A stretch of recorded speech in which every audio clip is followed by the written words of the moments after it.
This is the final video in my Miata K-swap series where we swapped a Honda K24 into my 99 Miata. Later in this video, after 18 months of work, we are finally going to take it to the dyno and get it tuned and see how much power it makes. So stick around for that because it's going to be awesome. Make sure you hit the thumbs up and subscribe if you haven't already. It's free and it really helps the channel a lot. Before we hit the dyno, you may notice that the engine bay looks a little more complete now and yellow. I'll get to that in a second. Let's walk through everything really quick, shall we? For the intake, we went with a kpower Industries kit that includes the elbow, the black pipe here, and a K&N filter. And then this little bendy part here is actually this brand Spectre, which is just an AutoZone part. We had to do this to kind of get around the coolant line right here. But the coolant lines, these are just two different coolant lines that we found at AutoZone that kind of had the right bends that we hacked up. And then this coolant pipe is actually from Blackbird Fabworks. It's for a coolant reroute kit, actually for a Mazda engine, but it actually just worked really well in this application. For the exhaust, that is the header that you saw in the previous video. That's a kpower Industries 4-into-2-into-1 header that cuts across and goes underneath the engine over back to the driver's side. And you can see down there, it expands into a 3-inch pipe and then it's V-banded 3 inches all the way back, and it has a resonator and a race muffler in the rear. We ended up going with just a full kpower Industries exhaust kit. We were going to fab our own, but we kind of talked about it and realized that for the timeline that we had, we wanted to be able to get the car out for the first autocross of the season coming up very soon, and the weather's turning nice, so we want to get this car done. We decided we wouldn't have enough time to actually fab our own exhaust because we're not experts at it, so we ended up just buying the kpower Industries kit and throwing some more money their way. Side note, the exhaust sounds utterly awesome. More exhaust sounds later on in this video. Okay, so why did I go with yellow? My Honda boys out there will know that that is a very specific color of yellow. For those who don't know, Spoon Sports is a Japanese aftermarket tuner. They make engine parts, they make complete engine builds actually. They've been doing it for decades. It's all Honda specific engine parts. They're based out of Tokyo, and their colors are blue and yellow. This is their specific color code, yellow.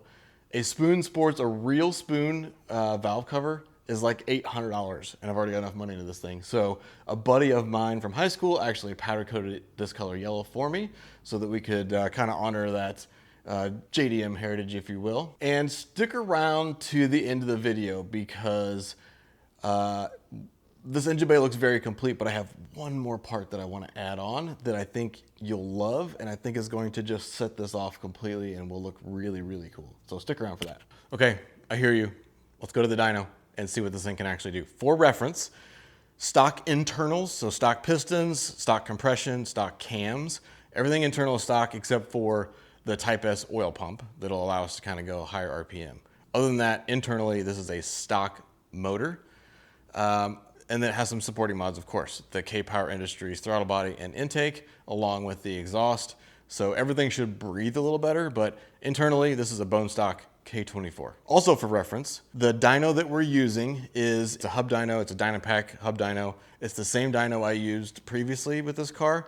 So when it had the BP4W in it and simply had the 5X Racing ignition timing wheel.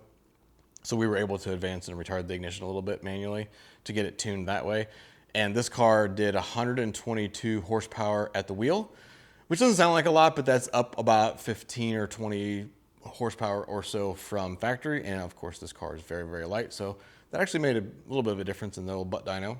So that's all the reference numbers. Let's go and see what this thing is actually capable of. I'm so excited, let's go. My guess, I would love to see a 2 on the first number, 200 something at the wheel. 205 would be great. I'm gonna guess more like 190 though. I don't think it's gonna be that high. Sam's holding the camera. What do you think, Sam? What's your number? What's your number?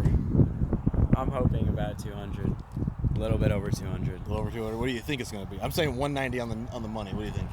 Oh, 195 probably. 195? I don't think it's gonna be that low. 195? Like, yeah. Okay. Do you need access to the computer itself? No. Carl, Me? what's your guess? I'm going to say right at 200 at the wheel. 200 exactly? I said 190. Sam said 195. I don't know where Owen went. Who knows? Dyno guy Steve, what do you think? What No number? idea. No idea? No idea. That's the fun. We'll find out. We'll find out. So we did a couple of runs and confirmed that the map is a little lean on the AFR. So Andy, the tuner, is making a couple changes to the map, making it a little richer, just to keep everything nice and safe. All right, we're going to do a first full flow just to see where we're falling on the map. Your target's down low or real relief. Your target's up high or really too red. Okay. Okay. So let's just see if it's even making those targets. Okay. Okay.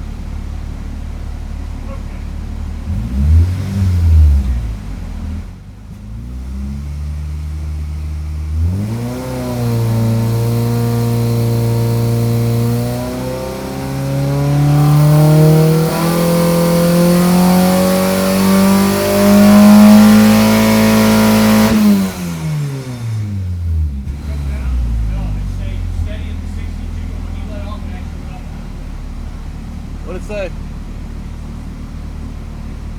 Over 200. Really? Already 200.09.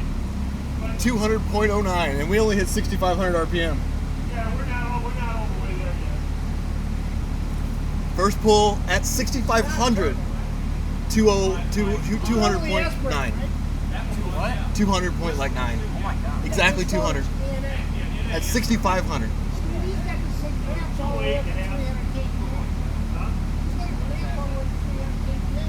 We already hit 200 horsepower, and we're still 2,000 RPM shy of red line. So the problem, the reason it looks so rich up top is because it's mapped for a turbo. We're giving up all this mapping room, resolution, for stuff you're never going to do. That's crazy because The whole time. Never got rid. finding problems. I love it. Finding problems. Okay, so after that first power run, Andy and Steve, the guys running the dyno and tuning everything, they kind of realized that the map that we were using was kind of terrible. Sorry, K-Power Industries, but we think that the map, it looked like it was more of a map made for a turbo car because it was very, very rich in a lot of areas, and this is not a turbo build. And even though the file name on their page was specific to this kind of build with the cable throttle body and everything, it was obvious that the map was just all over the place and was not right for this car. So we ended up scrapping it completely and starting from scratch. We spent probably 3 to 4 hours total for the day, kind of getting things dialed in. This is the final power run. Okay. When you're ready.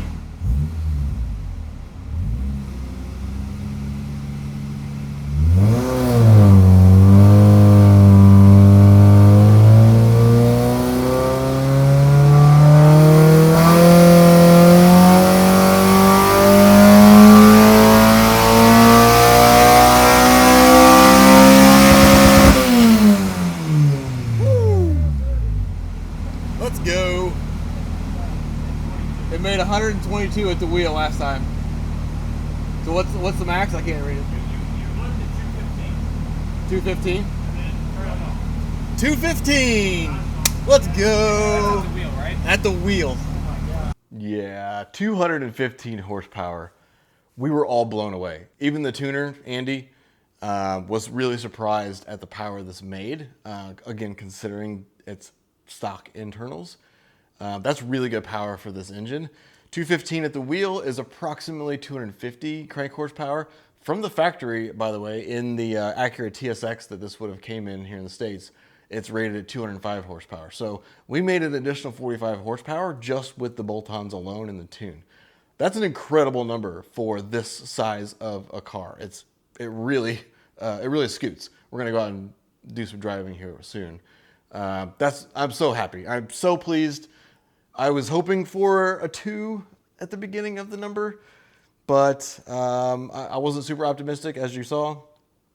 215 is, I'm so pleased with that, it's not even funny. And with that, we can finally mark dyno off the list. That's awesome. And also the final part that I want to put on the car has been lurking here in the background the entire time. Last year, my oldest son Carter went on a trip to Japan with his friend. Before he left, he asked us all what kind of souvenir we would like. And I immediately said, go to Type 1 and pick me up something because you're going to be actually in Tokyo where they're headquartered. So what did he get me?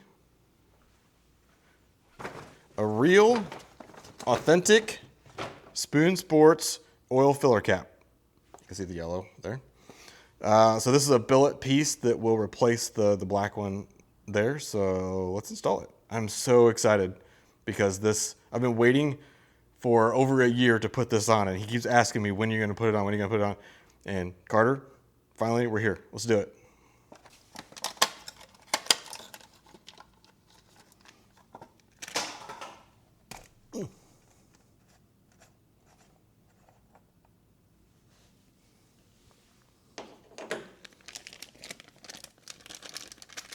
I genuinely haven't even opened it because I was waiting for this very moment.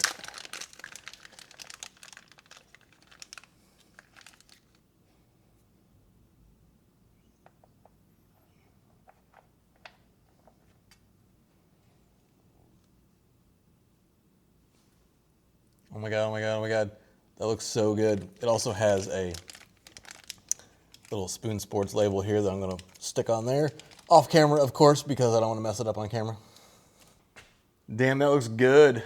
It's finally done, guys, and I want to end this video with a couple of thank yous. First, I want to say a huge thank you to K-Power Industries.